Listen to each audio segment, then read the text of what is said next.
Monjaro, o medicamento que virou febre. Tenho certeza que se você não utilizou, você com certeza conhece alguém que faz uso. Mas o que será que está por trás da psique de quem realmente escolhe esse tipo de medicamento para fazer uso? E hoje é sobre isso que nós vamos falar. Fica comigo? Vamos conversar.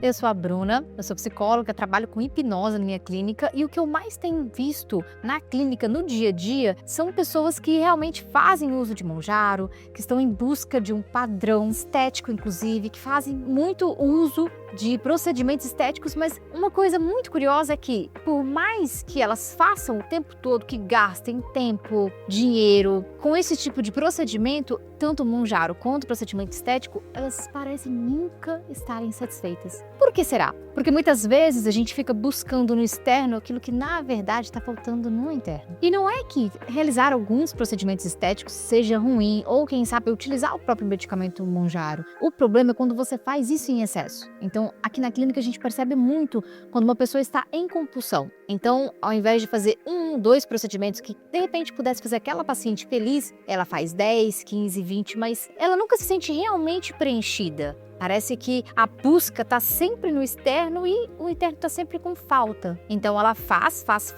até que fica no excesso, não está feliz e não está realmente tratando a raiz daquele problema que causou isso. Muitas vezes a gente vê aqui que essa compulsão está alicerçada em algumas memórias, alguns traumas, algumas passagens que ela teve na vida, mas que por muitas vezes não foi nem elaborado. Então ela fica nessa busca desenfreada por um modelo, por um padrão, por uma beleza que na verdade ela nunca conseguiu e não consegue, via de regra, encontrar satisfação. E o mais interessante é que essas pessoas que buscam sempre por esse padrão, essa ideologia, nunca conseguem de verdade sanar. Então ela fica ali pulando de um Monjaro no momento, depois é um outro medicamento que tá na febre naquele momento, depois é um outro procedimento estético, às vezes cirúrgico. São mulheres que passam por grandes sofrimentos, que investem muito tempo, muito dinheiro. O mais engraçado de tudo isso é que ela não consegue de fato sentir a plena satisfação, porque elas estão sempre buscando por algo que nunca encontra. Essa é a grande sacada da pessoa que é realmente obcecada, aquela pessoa que vê um padrão distorcido. Então eu coloco um ideal de uma imagem que eu quero, eu fico em busca, e por mais que a sociedade, as pessoas ao redor até podem em algum momento achar que tá bom, que chegou, para ela nunca é o suficiente. Então ela passa daquele padrão, ela passa daquele limite onde seria legal, satisfaria, para ir para o exagero. Então ela sai daquele equilíbrio para entrar em total desequilíbrio. E ela nunca está satisfeita. Então ela está sempre procurando por coisas no seu externo, seja pelos medicamentos que faz uso, por tratamentos estéticos, colocando às vezes seu tempo, seu dinheiro em detrimento de entender de fato o que é que necessita para mudar a mente, mudar a satisfação que ela não consegue encontrar. Será que de fato a resposta está em mais um procedimento estético? Ou será que a resposta está em entender de onde é que vem realmente aquela dor? Porque se ela está buscando tanto por algo que ela nunca está conseguindo chegar no resultado, o que será que deu de errado nesse caminho? Onde é que será que está o problema real? Será que não tem alguma coisa mais profunda por trás disso? E para abordar melhor o assunto, eu quero aqui contar um caso que eu atendi uma vez. De uma paciente jovem, bonita, mas que nunca se sentia satisfeita. Em dado momento, na análise clínica, ela até comentou que ela tinha parado no hospital. Ela ficou 2 semanas internada porque ela tinha feito uso excessivo de hormônio, porque ela queria ter cada vez mais corpo. E não só isso, tinha várias coisas que ela utilizava ali na rotina dela para ela se sentir minimamente bem. Eu falo minimamente bem porque ela não conseguia se olhar no espelho e se sentir realmente bonita. Então ela fazia uso de lente de cor, cabelo sempre muito longo, muito liso, que não era da natureza da paciente.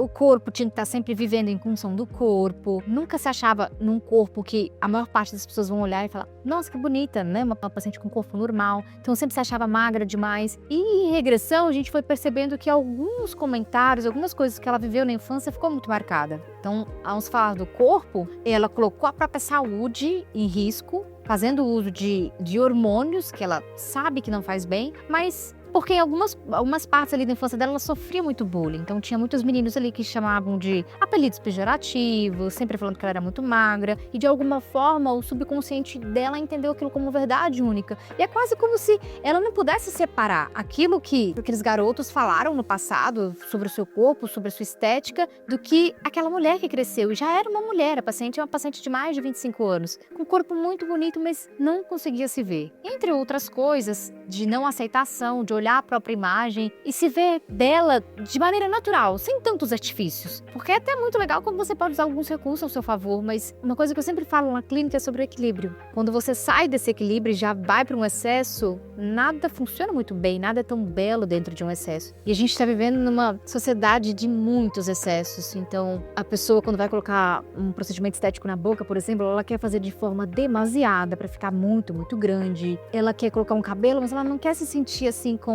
um cabelo normal. Tem que ser muito branco, de loiro, tem que ser muito grande. As unhas têm que estar sempre muito compridas, as roupas muito apertadas. Por quê? Porque, na verdade, ela tem um buraco, uma dor muito profunda de talvez não se sentir muito linda naturalmente, de não se sentir bonita, de não se sentir aceita. E ela fica tentando buscar o tempo todo, de alguma forma, se encontrar e se ver bonita. Infelizmente, ela não consegue chegar nesse ponto, porque, na verdade, o problema dela não estava externo. Muitas vezes essas mulheres eram mulheres belíssimas naturalmente, mas o problema é que ela não conseguia enxergar aquilo que nós, ao redor, conseguimos enxergar, porque a sua mente subconsciente já está ali, naquele padrão, entendendo aquelas memórias e replicando e repetindo sempre aquele mesmo padrão, sempre aquela mesma história, aquela vivência, aquela experiência de quando ela era pequena, quando sofreu um bullying na adolescência, e por aí vai. E se você se identificou com essa história, ou conhece alguém que está passando por isso, a verdade é que mudar esse padrão sozinha é muito difícil, mesmo com terapia tradicional com psicólogo. É muito difícil porque quando a gente está falando do consciente, ele representa apenas 5% de tudo que nós fazemos no nosso dia a dia. Então é quase como se eu estivesse mandando para uma guerra 5 soldados contra 95. É muito claro o resultado. Então se você precisa se libertar disso, transformar essa sua história ou de repente ajudar alguma outra pessoa que está passando por isso, eu digo que a hipnose pode ser a chave para resolver esse problema, porque dentro de hipnose você vai entender exatamente onde foi que aquilo aconteceu, por que isso tem importância para você, reviver muitas vezes aquela cena e transformar, tendo um novo significado para isso. E aí o sintoma deixa de existir. E por que a hipnose é o caminho para ressignificar esses traumas e então dissolver esse sintoma? Muito diferente do que muitas pessoas acreditam, a hipnose não precisa ser nada mística. Então, já tive muito aqui no meu consultório pessoas que vieram para a primeira análise de caso, perguntavam, mas isso tem alguma coisa a ver com religião? Pessoas da religião X podem fazer? Claro, elas podem fazer porque pensa, a hipnose é uma ciência. Da mesma forma que quando você chega num hospital, não se pergunta a sua religião para um tratamento, aqui na hipnose também,